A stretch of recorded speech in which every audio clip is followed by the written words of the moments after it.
নমস্কাৰ, মোৰ নাম শ্ৰী সংকল্প বৰা। মোৰ ঘৰ মৰাণ অঞ্চলৰ কচুমাৰী আৰু মই এতিয়া ডক্টৰ ভূপেন হাজৰিকাদেৱৰ এটি গীত বজাবলৈ চেষ্টা কৰিছোঁ বাঁহীত।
খুব সুন্দৰ হৈছে।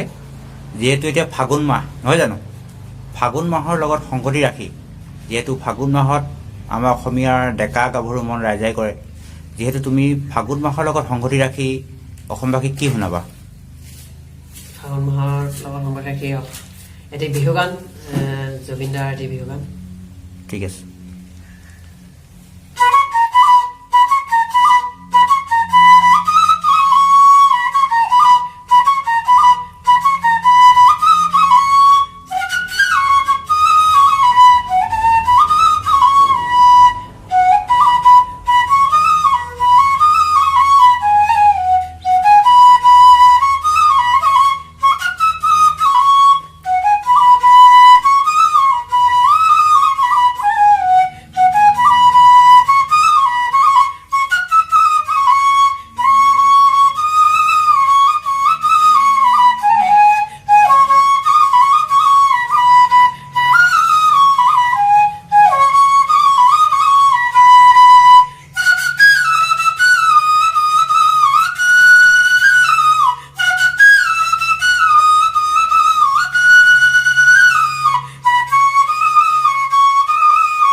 যিহেতু তুমি জুবিনদাৰ এজন অনুৰাগী, যিহেতু কালি হঠাতে জুবিনদা অসুস্থ হৈ গ'ল গুৱাহাটীত, নিশ্চয় তুমি গম পাইছা।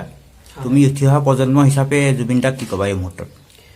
মই এইটোৱে ক'ম যে জুবিনদা সোনকালে ভাল হ'ব লাগে আৰু ভগৱানৰ ওচৰত সেয়ে প্ৰাৰ্থনা কৰিছোঁ যে জুবিনদা সোনকালে আৰোগ্য হৈ উঠক। আৰু এতিয়া খবৰ পাইছোঁ যে জুবিনদা ইতিমধ্যে সুস্থ হৈছে আৰু এতিয়া বৰ্তমান মেডিকেলতে আছে বুলি গম পাইছোঁ আৰু আমি সোনকালে ভাল হোৱাটোৱে আশা কৰোঁ। হয়, সকলো অসমবাসীয়ে ভাল হোৱাটোৱে কামনা কৰিছে নহয় জানো?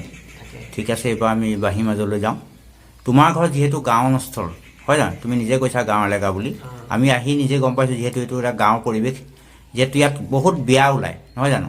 বিয়াত যিহেতু আপোনাৰ গাভৰু বোৱাৰীৰ পৰা আদি কৰি সকলো মানুহে পানী তুলিবলৈ যায়। পানী তুলিবলৈ যাওঁতে এটা মধুৰ দৃশ্য দেখিবলৈ পোৱা যায়। তুমি তাৰ লগত সংগতি ৰাখি এটা বাঁহী সুৰ বজোৱাচোন। ঠিক আছে, চেষ্টা কৰিছোঁ, ভগৱানলৈ সেৱা কৰোঁ।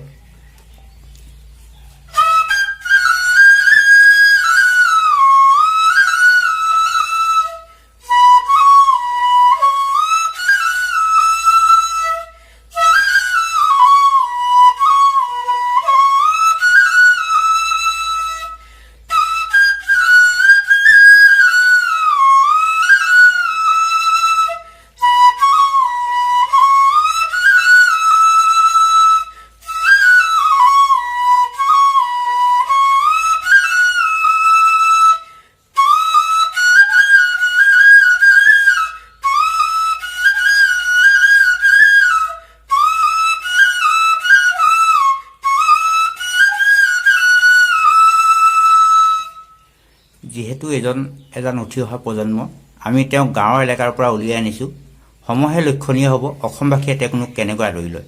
আমাৰ সদৌ অসমবাসীলৈ এটাই কামনা, এই উঠি অহা প্ৰজন্মজনক আগন্তুক দিনলৈ যাতে আগুৱাই লৈ যায়। ধন্যবাদ।